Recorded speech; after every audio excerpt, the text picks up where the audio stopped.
know, let's see here, that this session is, it will be recorded. So just so you know, the session will be recorded. We want to send a big thank you out to SCAMLE for sponsoring these Thursday night Flash PDs from 6 to 7. And we do know that a lot of people tune in later and join us later, which is perfectly fine. We'll all be admitting people throughout the session. And so people could pop in and out. That's perfectly fine. And if they want to look it up later, it'll be archived on our YouTube channel and on our website as well. So we're lucky to have with us tonight some really cool presenters who are staying late at school. Woohoo! All right, so I'm going to send it over to Cherokee County, and I'm going to let you introduce yourselves, and take it away. First of all, let's say thank you to SCAMLE for sponsoring this PD session tonight. We are so thankful that you all, Sarah, and your crew over at SCAMLE have given us the opportunity to share what little knowledge we have of ed tech tools, and just wanting people to be successful in these unprecedented times, these new challenging times that we are currently living in. And so it's our hope that what we share tonight will be usable for you in your classrooms in whatever mode that you're teaching, whether it's face-to-face or virtually. We hope that this helps you in some way better communicate and create interactive classrooms with technology for your students. So I'm Brandon Watkins. I'm Jenny Spencer. And I currently teach, and this is, TriTech, excuse me. Our session name is TriTech. And we're going to talk about some different applications that you can use. Some of these are free, and some of them do cost a small fee, monthly fee that is not too expensive, that we pay for ourselves to keep it active so that we can use it. And honestly, I think it's worth it if you use it, because I use these apps every day in my classroom and they're super helpful. So the kids love it. Each app that we're going to talk about tonight highly engages the students. They fall in love with it, and they actually come into class asking, are we going to play GimKit today? Are we going to do Nearpod? Are we doing a flip grid? So on and so forth. So it's well worth the little bit of cost that comes along with it to keep your students engaged and excited about learning. So just to introduce myself, my name is Jenny. I'm a sixth grade avid and science teacher at Ewing Middle School, and I am teaching one class of ELA this year, which is super new for me, so I'm learning a lot.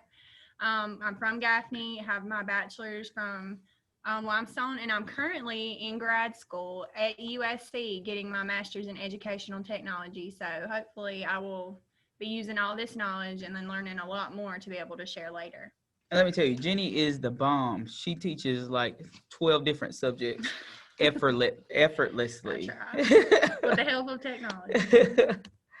And I'm Brandon.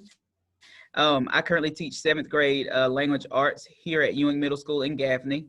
Born and raised in Gaffney, graduated from Gaffney High School in 2008. Then I went to USC Upstate and graduated with a bachelor's degree in English. And I'm currently enrolled at USC studying for my master's in educational administration with aspirations of one day being a school administrator. So, but we're in the classroom for a while though. Yeah, I'm not leaving the classroom for a while. Our true calling is teaching, but we just wanted to have some doors open and be ready if at all possible.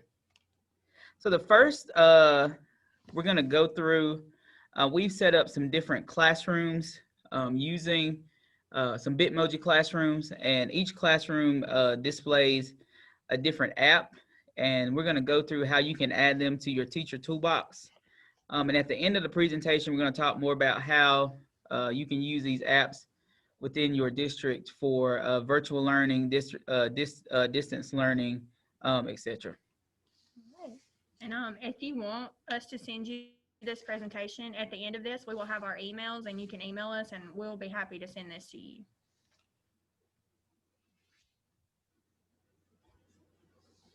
So the first app that we're going to talk about is Pear Deck, and this is one that I absolutely love. It's a way for you can make a Google Slides, you can make a PowerPoint, and you can put it into Pear Deck, and this program allows you to add some formative assessment to your slides. It allows you to let the students draw. It's really, really cool. It's really interactive. It gets the students really engaged in the learning. You can ask them questions. There's games that you can add in there. There's actually a vocabulary like workshop that you can do with Pear Deck. It is awesome. I've used Pear Deck in ELA. We can play these videos, right? Yeah. Okay. So I'm going to show you how I've used Pear Deck in ELA, and then we have videos that shows you how Jenny used Pear Deck in science.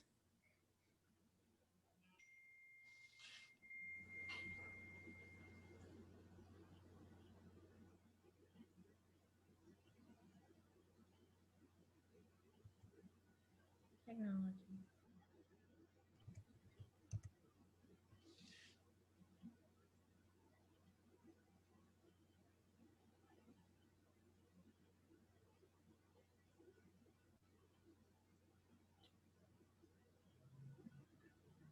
If it decides to play. I mean, this is the beauty of technology. It tells us. I was going to say, you know, I think the internet is feeling just about as tired as the rest of the teachers. I believe right. it. I believe it is. I believe it is. Oh, yes. Well, if it won't play, we won't worry about it. We'll just talk about it. Let me go back to. I do love Pear Deck, though. Can you make sure that you talk through how great Pear Deck is for gathering up that formative assessment data? Because that's huge. We will. You want? Yeah, and I wonder if this video will play, because this video actually talks, the middle one right here, it actually talks about that and the ways that teachers can use it in their classroom. I really wish that video would Okay, play. let's try it and see.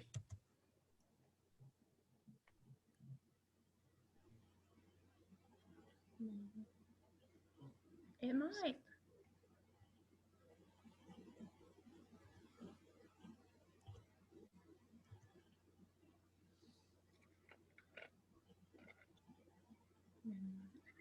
But I'll go ahead and talk about it since the videos won't play.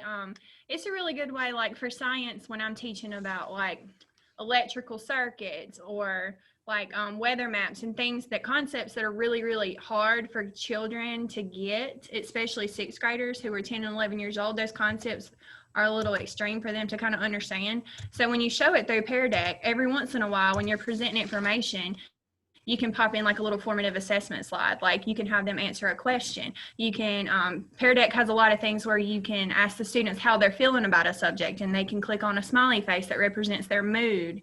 And that way you can kind of gauge while in the lesson during instruction, like how your students are doing. Are they understanding this? Do I need to go back and reinforce this part? It is super awesome. And then it actually sends all of that to you in a report. So you can keep that, and after your lesson, you can go back and say, like, these students, you know, I need to like reteach this part because they didn't get this. So I think it's super awesome for like on the spot, in the moment formative assessment.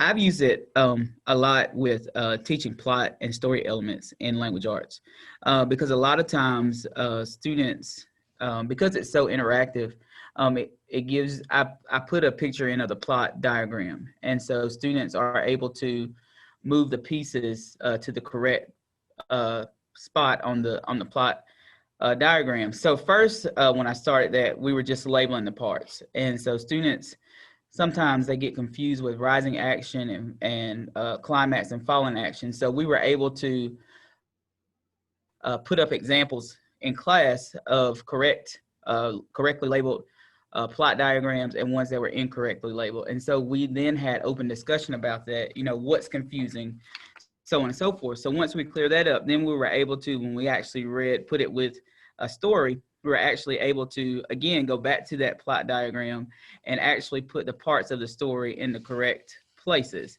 And again, there's some confusion there with climax and rising action or specific events that they may take as a climax. So we were able to, again, discuss that. And like Jenny said, you get that right in the moment formative assessment. Oh, we need to go back and clarify the high points of the novel, but what was the most exciting part? What was the climax? What did the novel come to, you know, that very tip top of that mountain to see that? Also, I've used it with characterization where students could, if we were talking about a character and I wanted to know how they thought a character appealed to them or what they thought some traits were about that character. So they're able to jot down, and if you can see this little preview right here, they're able to jot down characteristics of a character, and they're also able to give me textual evidence, the page numbers from the novel. And so we're actually able to, as a class, put that up there and actually go back and do a scavenger hunt and to see, do we agree with that? Do we disagree with that? Could we find better textual evidence to support that trait or that reasoning that you have? So it's very interactive, and it also gives opportunity for much discussion, that peer-to-peer discussion that sometimes teachers can't clarify, but it comes better from a peer. And so that gives us plenty of opportunity to do that in language arts. I've also used it with comprehension. And again, after reading a chapter or two, you know, we'll put up some comprehension questions again for discussion, for formative assessment, that the kids really get into and they really, really take to it. And I think what I like most about it is the vocabulary workshop that they allow you to have, because you can put vocabulary words in there, and then it actually makes it kind of like it's like a plant or something that they work at, and it splits your students into like first shift and third shift, and then it goes on to pair them up, and then they are getting these vocabulary words, and they can it'll say on one's laptop, it'll say like make a sentence with this vocabulary word, and on the other student's laptop it'll say draw a picture to represent this, and it will put it together, and then it'll make flashcards to send to the factory, and then you can come together at the end of class and you guys can like quality control those flashcards as they go by on a conveyor belt, and you can, you know, just kind of determine, is this a quality flashcard? What's this one lacking? Do we need to send it back? And it's really super cool. And then there's another technology that we're going to learn about later called GameKit and Pear Deck. Like you can make those flashcards, and it will actually send that game to GameKit for your kids to study, which is awesome. Okay, so I didn't know that part myself. So you can, the flashcards that you make in Pear Deck, we can send them to GimKit. That's awesome. Yes, you can. It is awesome. Oh, that's super fun. You know, have you guys explored too, and because there are some teachers in our state who unfortunately are working hybrid models. There are some who are 100% e-learning today. There are some who are 100% face-to-face. How would you guys recommend using some of the other options with Pear Deck, like with narration when you can't be with the kiddos? Because I know there are a lot of options with Pear Deck where you can embed video, narration, your voice, all that kind of stuff. What are your thoughts on that? I think it would be awesome, especially for those kids that, you know, can't see you face to face when they're doing a lesson. I think it's a good way to like narrate your slides, and you can have them looking at a slide, but you can also add in that additional information that you want them to know. So I think that's really good for them. And narration is, I mean, it's not just to Pear Deck, but in, for example, PowerPoint, adding that audio clip to it. Because I actually had my hybrid students, my A group, on my B group on Tuesday, actually listened to some narration I put in a PowerPoint to take notes.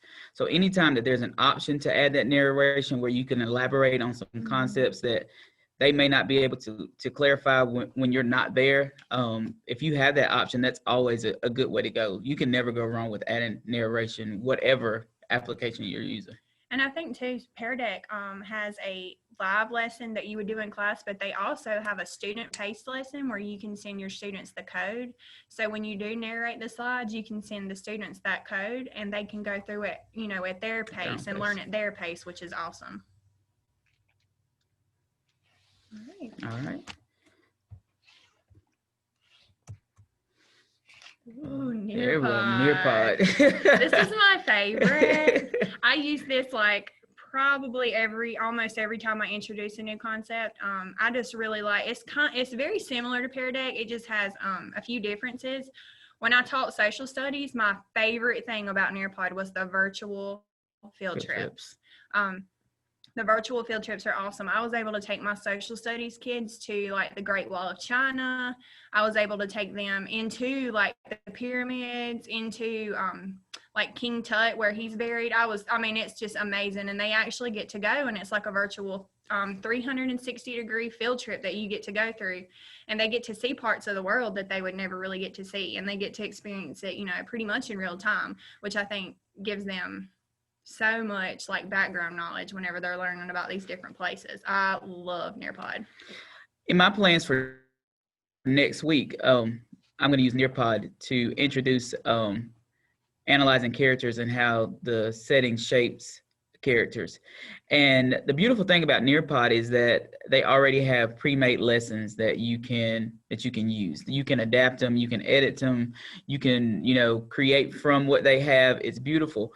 But to the virtual field trips, it's not just limited to science and social studies. So for example, in my lesson for next week, when we're talking about characterization and we're talking about the STEEL method, it actually takes you on a virtual field trip to a campfire site. And there's a guy sitting there by himself by the fire with his head in his hands. And so it takes you on a 360, and it's like, what thoughts do you think this person is having? And how, using the STEEL method, how do you characterize him based on the way that he's looking? Based on the environment around him, what kind of person would you say he is? And you tour that campfire site, focusing specifically on that character.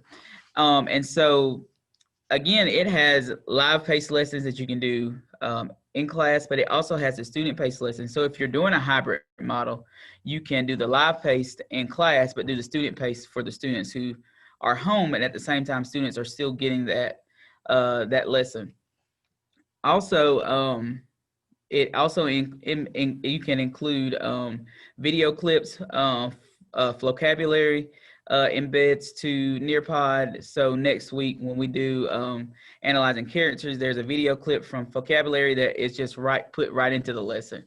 And they have also cut clips. Nearpod will cut clips from videos to focus on just one part of that standard or whatever you need it to be. It has lessons on citing text evidence. It has lessons on making inferences, different things like that. So it's very interactive. In the lessons there, you have interactions with both informational text and literary text all in one lesson. So there's exposure to both. If you're worried about having too much literary text and not enough IT, it does take in both, and it does incorporate both into the different lessons. So it's very interactive.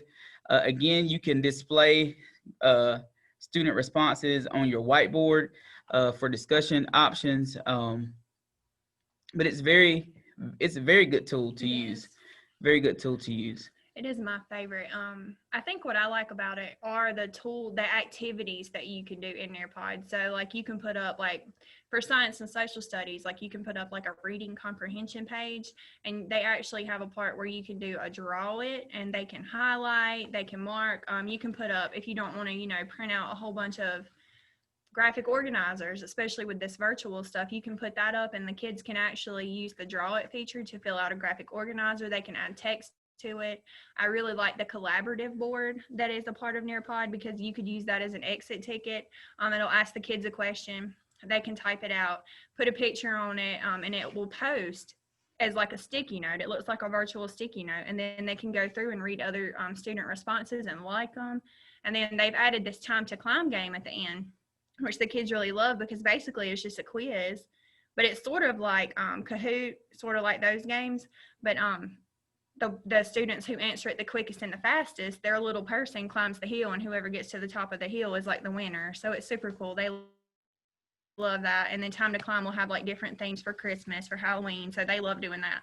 This is my favorite app to use. And for vocabulary, they also integrate vocabulary competitions, so Yeah. students can compete against each other in the same class with vocabulary. But before you get to the vocabulary competition, it builds. So you can start out with matching, and then it'll go to fill in the blank. So it builds that level of rigor for students, so that they can, climb up that DOK ladder for rigor. So it's very, very rigorous. Not a lot of time has to be spent into creating something, unless you want to go from bare bones, which is, if you Which want is to, what that's I do. okay.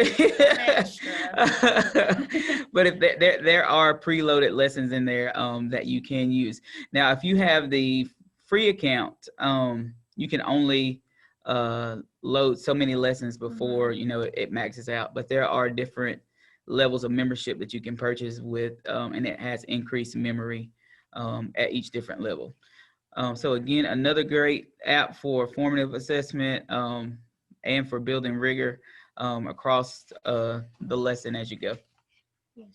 And I think I had just got an email, and we're going to tell you about Flipgrid in a second. But I believe it was last week Nearpod sent me an email that they actually integrate Flipgrid into Nearpods now. So I thought that was really awesome.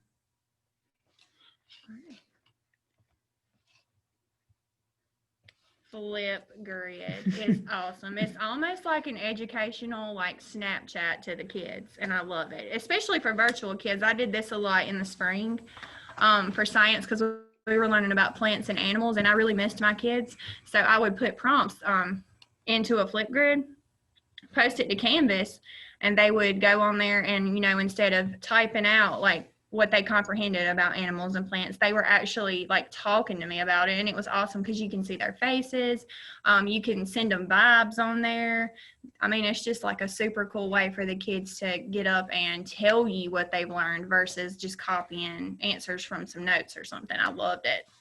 In my room last year, we did for our independent reading project, students had to they completed a cereal box project about their independent reading book. And so, I was all about, everybody's gonna get up here at the front of the classroom and everybody's gonna present, yada yada yada. And they were looking at me like, Mr. Watkins, you are crazy. We are not getting up at the front of the room. We are not gonna talk.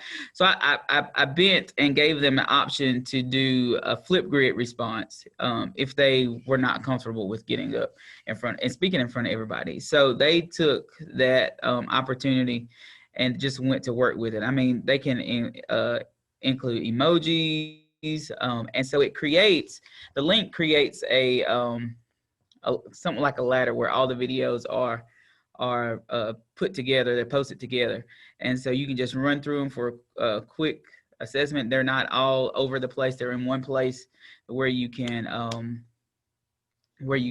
find them. Another assignment we did was we were reading Among the Hidden, and the students had to pick a character, but they had to be that character from another character's point of view. And so they had to record themselves, and I told them that they had to include emojis and clip art on their recording that illustrated who that character was from that other character's point of view. And so they really took to that. They really engaged with that, and the videos they created were absolutely hilarious. So it gives another opportunity for some fun, out of the seat, creative interaction in the classroom for them to use. And they're so good at Snapchat. So this transfers almost seamlessly for them to create this this opportunity. At first, my group was a little afraid because they were like, "Who's gonna see this? Who's gonna see this?" And so once they got past that, they took off with it, and it's just amazing how they take to it and how creative they become once they move out of their own way. And I think it does a lot to build like the 21st century learner in your classroom too, because they're not just, writing an answer down or typing an answer in on Canvas. They're having to like really, really think about that, whatever topic you're giving them, and they're having to be knowledgeable about it because they're on camera. Like, they're having to speak, they're having to articulate, they can edit their videos. Like I did one in social studies, and we were learning about India, ancient India, and the monsoons. I actually had them develop like a newscast, like they were a newscaster in India during either the summer or winter monsoons, and they were having to like tell me like what, you know, what was going on with agriculture because of the monsoons. Was it flooding? Like, you know, all of this stuff. And it's just really good. Like they really, really have to put a lot of effort into it, and they don't even realize it because they're having so much fun with it. I think it's awesome. And another thing coming from ELA perspective is that there's a time limit, so they have to be very concise with what they're doing.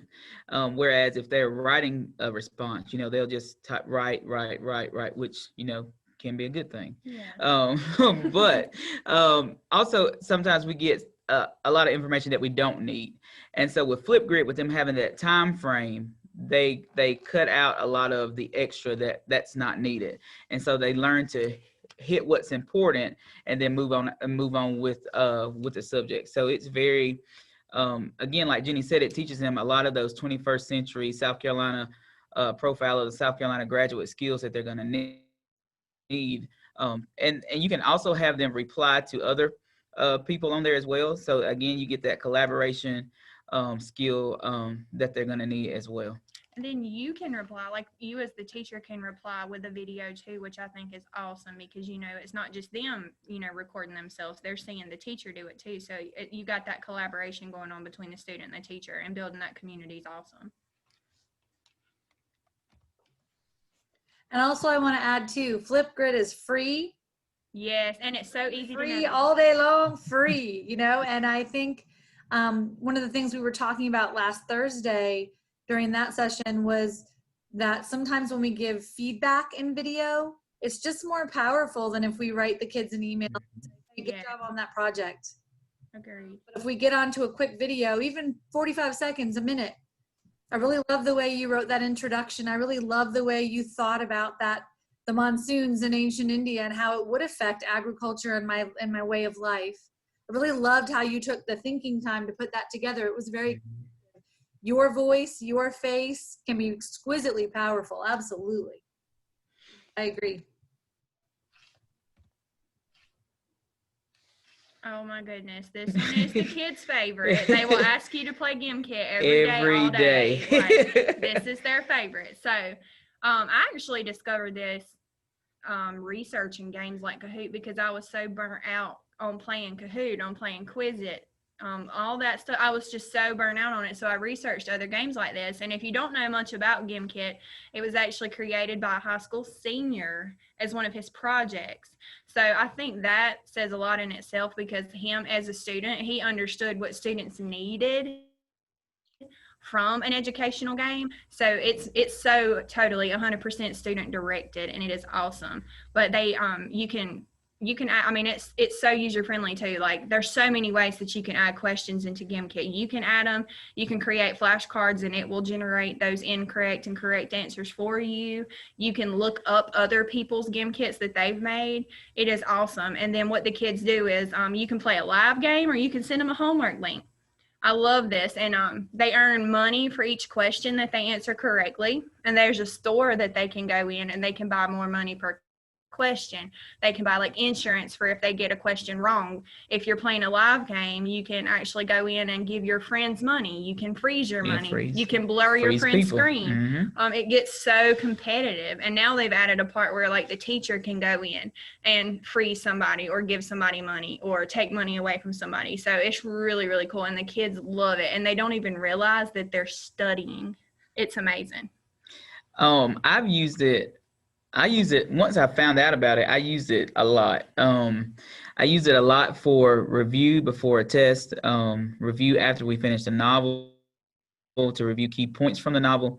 I use it for vocabulary from the novel, vocabulary from things we were reading. I mean, and like Jenny said, they have so much fun with it is that they don't even realize that they're actually studying and learning. But the thing about it is when they added that feature where the teacher could add money and freeze people, I wore them out. Yes. I wore them Yes. out. And they would get so mad. Like I thought it was gonna come to like World War III in my room one day because I kept freezing. I had one student who won every round. Like he never lost. He was always a winner. And so the kids were like, when they added in the freeze, they were like, Mr. Watkins, can you like freeze him so like he can't win today? I'm like, y'all, I'm not gonna do that. Like but they really get into it. It's that competitive. But like Jenny said, they don't even realize that they're learning. And one of the biggest benefits is that the question bank, you can pull questions from there. So if you're not sure on what you want to ask or how you want to ask it, that resource is there. There are GIM kits. If you're teaching some of the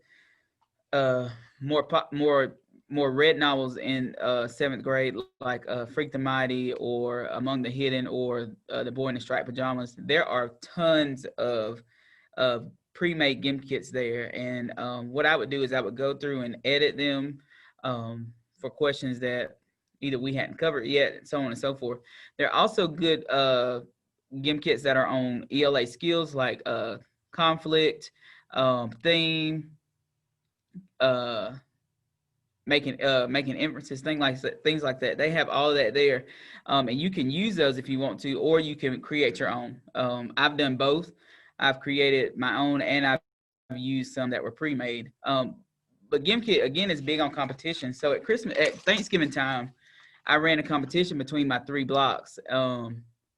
Who had the most money by a certain date, and we played every day because they were wanting to play every day. But it was every day a review or of some sort of what we had learned. And I mean, when I tell you they were really into it and really learning, like I think that month we grew the most in our learning because of the competition that GimKit provided. And like I said, like Jenny said, they didn't even realize how much they were learning in that time. So it's just a really creative, really competitive application to bring to your classroom. Yes, and like what Brandon was saying, so there's a thing called seasons on GimKit, and you can add classes into GimKit. That way your students' names are on there, and so every time they play, any money that they earn will go into their class's season if you start a season, and you can run that, for a whole unit and see what class earned the most money at the end. And they love that because they will ask you every day, how much money do we have? How much money do we have? And then that also cuts out on a lot of like the silly names or the inappropriate names that they'll post too, because they have to go in and choose their names. But what I think they love the most about GimKit is, like Brandon said, like for Halloween, they have a zombies versus humans mode that'll come up on there. And it'll they play like a really cool Halloween song, and the kids love it. They want to play it all the time. Then they have a Thanos mode that they pop out, and whenever the game's over, like Thanos will snap and it tells like all who survived and all who didn't, and it's really cool. They had one for Christmas last year. It snowed. Then they also have like right now they have super rich mode where you can earn so much money per question. They have, like Brandon was saying, the kid that just always wins. He's always like millions of dollars ahead of everybody else. They actually have a mode that they have sometimes where that kid can verse everybody else in the whole class to see who can, beat that kid. So, I mean, it's just awesome. It's really cool. And again, if you need that quick formative assessment piece, again, this is another great way to do that. I would take these as class grades so that they would know that even though we're playing a game, there is still some seriousness there. And I mean, and because they got to be so good at it and we did it so often and those grades counted so much, their averages in class begin to increase. I mean, that's what we want. We want them to grow and want them to demonstrate that growth. However, that it's feasible for them. Again, that gets back to personalized learning. Show me your growth in whatever way that you can. And all these apps are another way to do that. But GimKit also embeds to Canvas. So if your district has Canvas, you can embed it to Canvas to do a student-paced kit, a homework assignment. That's also available, so they don't always have to be live in class. Yeah. And if you're running a season like Jeannie talked about, their money from the individual assignments count toward that season into their class balance. So it's always possible for them to participate in a GimKit in class or when they're home. And two, like whenever you add their names in, it will keep reports for that kid, and you can see like how often they played, how many questions are they getting correct, how many are they getting incorrect. It's really, really cool. How many minutes do they spend playing GimKit at home if you assign it? It's really awesome.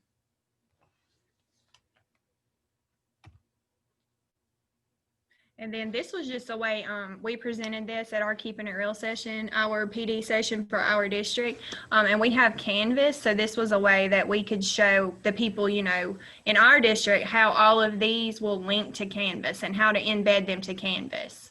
So if you do want this PowerPoint, each poster where it says Flipgrid plus Canvas, that links to a website that gives you the directions. And then there's also a video to watch if audio visual learner, whichever way you learn. And then there's also links if you click on the Nearpod and the Pear Deck remote. Those are links to videos that show you how to use these apps if you're doing distance learning.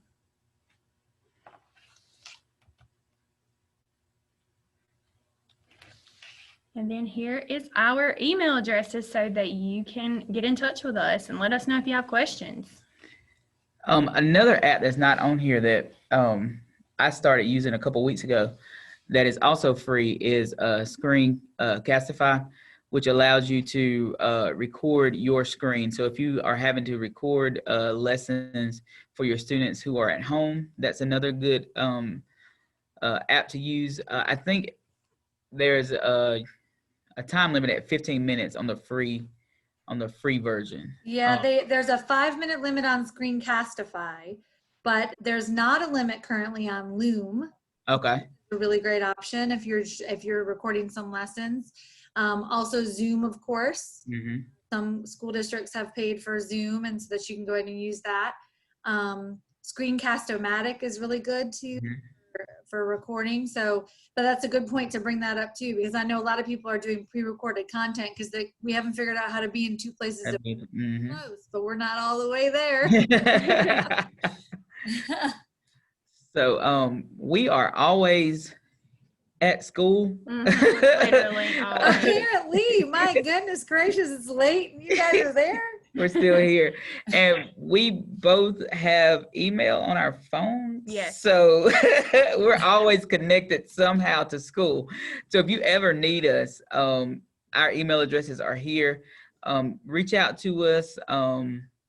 If you need to have a separate Zoom session, I mean, we're able to schedule that with you. If you need more of a personalized approach, just let us know what you need, and we can research and find things that will tailor to your needs. We're here as a resource to teachers all over South Carolina, you know, wherever. And we just, like I said at the beginning, we just want to share what little bit of knowledge that we have with everyone that we know. That's our, we're giving teachers. We give a lot. We want everyone to use these apps. We love it. So it's been a really good, phenomenal year using these apps of building engagement, and we want the same for you. We want the same for you. And with me getting this master's degree, I mean, just even in the past 4 weeks, I've been researching different technologies for the classroom, not that are supposed to hinder teachers, but technology that are supposed to help us engage the kids, like meaningful technology. So, you know, I mean, I'm sure I will have tons to share later, but we are just continuously researching different technologies that are out there. What has you guys experience been so far with the hybrid model? I know a lot of our membership is really struggling right now with just how to navigate this hybrid model, and how do you see technology playing a role in that navigation moving forward? Because we may not, I mean, none of this we have a choice in, you know, everyone's right. We don't have a choice in any of it, you know. Technology plays a big role in our hybrid model. Mm-hmm. So on my Canvas page, I use a daily agenda, and in that daily agenda, there are links to the activities that the students do each day. Also, using Castify, I record my lessons.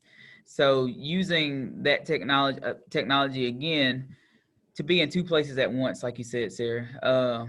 And this week has been a trial of that. And I had an honest conversation with my students last week. I said, what's working, y'all, and what's not working? Because when you're not here, I want to feel confident that what I've put out is easy for you to navigate so that you don't get stuck. So tell me what's confusing for you. Tell me what's clear for you. And so we're trying something new this week. We're doing students who are at home and students who are in class are doing the exact same thing. Students at home are getting the recorded lesson, and students in class are also watching the recorded lesson, but I'm there to facilitate. Again, that goes back to adding that narration onto those PowerPoints. If you are doing that with students who are not at school. And so, I mean, it's been rough getting started, but I've seen more productivity with my A group students this week in this new way that we're learning. And I told them, I said, if it doesn't work, then, you know, we'll come back to the drawing board and try something again. And they understand, you know, they said that they know that this is all new for us. So their willingness has really helped me try to navigate the best way to teach them with technology while they're home. And like, I've kind of done the same thing. I have I've created some buttons on my Canvas for like the A students and then the B students. And then so the A students will click on this button and it'll take them to a page that shows them like Monday, Tuesday, Wednesday, Thursday, Friday, what they will do. And I've integrated Nearpod a lot for me, just because I can have them do things, and I can actually put Nearpod through Canvas and do student-paced lessons. So I love that. So that's what I'm using a lot. And then of course the GIM kit, you can, you know, make assignments for your students, and you can send out that GIM kit. So they're, you know, studying, playing GIM kit at home and all of that, so that they can stay, you know, especially with science, because I only have them for 40 minutes. So that's really helping me out a lot as far as getting all of my content in, because it's been rough for 2 days. Another way is that to keep, that has helped, another thing that has helped us is not assigning them quote unquote boring material to do while they're home. Something that's interactive or fun that will at least keep their attention for 10, 15 minutes has proven to be a major surefire way that they will actually do the work. And these apps are great ways to do that, along with other ones that we didn't present here, have really been helpful to us in trying to navigate this new normal and keep students engaged and keeping them counted present and not absent. Yeah. And really, like, I think one of the things teachers think is that to do this and to have all this creative technology, that you're here spending hours creating it. But the good thing about all the apps that we showed you is that they do have things that are already, especially Nearpod, like so many lessons that are already created that are so engaging that, you know, assess the students as they go along, which are awesome. And I mean, it takes 10 minutes to add that into Canvas, you know, so it's so much better for the students, and the students are so much more willing to do that work and to learn at home if they have something like fun and engaging to do that is not boring for them. And another thing, Vocabulary now has, if you have a membership with them, it used to be you had to have, I think, the second membership before you could allow access, your students could have access to your account, to the activities that are linked to your account. But because of COVID-19, they've reworked that. So even if you have the basic account, you can give your class the login and the password, and they can log in to Vocabulary and complete those assignments that you have there. And Vocabulary also embeds to Canvas as well. So there's another app that you could use, another website that you could use for engagement as well. Well, can I just tell you guys, your Bitmojis are absolutely precious. Thanks. Did you say? Oh my goodness. You know, for some people, for some of our colleagues, this Bitmoji thing, it's no joke, man. Well, I was gonna say, like, you know, this Bitmoji classroom thing has become like a specialty yeah. of mine. So email me if you need help with Bitmoji classroom. I've got you. Oh no, be careful about opening your email Well, for support with Bitmoji. I don't know. I want to point this out. In this room, I tell Jenny, I said, hey, Jenny, even in a virtual classroom, my feet still don't touch the floor. Oh my gosh, it's a true to life Bitmoji. It is. I love it. I love it. I love it. All right. Well, in the chat, nobody really dropped any questions. I went ahead and dropped the bit.ly address. So please be sure to check out the bit.ly address to give us a little bit of feedback on this presentation tonight, which I will pass along to Brandon and to Jenny. And also be sure there's an area on that form that allows you to give your email address if you'd like a certificate of attendance at today's session. Happy to do that and happy to accommodate you. A whole lot of positive feedback and thank you guys in the chat. So thank you very much for your time tonight. So appreciate you. Please make a note of their email addresses. They said it, I didn't. You're welcome to contact them and ask about support. And they even said they would support you with Bitmoji. That's like expensive support, y'all. Coaches are running around giving support to. I can't tell you how many Bitmoji I've like helped. All right. Well, thank you all so much for your time. And again, special thank you to SCAMLE for sponsoring these. Also want to, it will be posted. Someone asked in the chat, when will this be posted?